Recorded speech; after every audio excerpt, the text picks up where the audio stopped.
In this video, we are going to discuss bar and circle graphs. You may, of course, know circle graphs as pie charts. They are the same thing. The ACT math exam will test your knowledge of how to interpret these types of graphs or charts, and how to sometimes convert between the two. So let's do a couple of problems. An independent research company decided to poll 18 employees who worked desk jobs with 8-hour shifts. They wanted to know how many hours these employees would self-report that they actually worked during those 8 hours. The bar chart below shows the results of the survey. Okay, so let's do a quick analysis of the graph so we know what we're looking at. So the y-axis, it looks like it shows the number of respondents, and it's marked 2, 4, and 6 along the axis, and that looks like, if we're looking at the grid behind it, it looks like every line on the grid does represent 1 then. Across the x-axis, we can say the same thing. It's labeled with a 2, 4, and 6, so we can assume that every hash mark on the grid behind it is 1. Okay. So let's look at the actual first question. Given the data, what range represents the median hours worked among these 18 respondents? So what I'm going to do, I'm going to mark on the bar graph. I'm going to start counting down from the bottom up 9, and then from the top I'm going to count down 9, because that should, once I count 9 each into our 18 respondents, that's half. That should give us the median. So since we're on a nice grid, this should be pretty easy. So we have 1, 2, 3, 4, 5, 6, 7, 8, 9. And then I'll go from the opposite direction. 1, 2, 3, 4, 5, 6, 7, 8, 9. And then our median will be between both of those. So our median will be right here.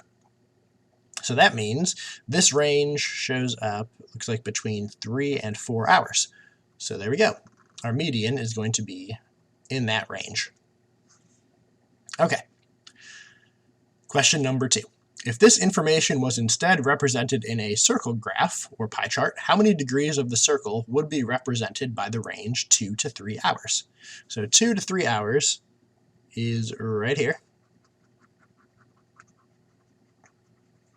And it looks like we have 6 of the survey respondents fell in that range. So 6 out of 18 is 1/3.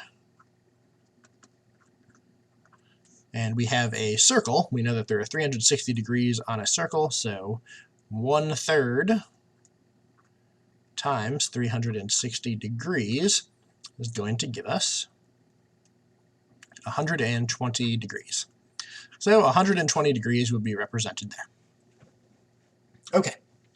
Let's go to the second scenario.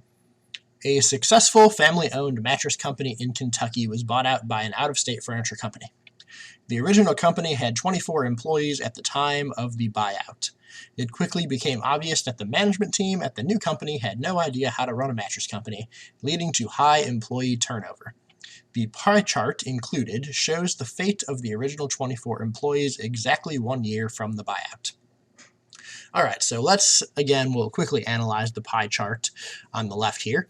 So it looks like 12.5% of those original employees were terminated, 25% quit within the first 6 months of the buyout, 25% remained with the company, and 37.5% quit after 6 months. So we'll assume that it was after 6 months, but before the year.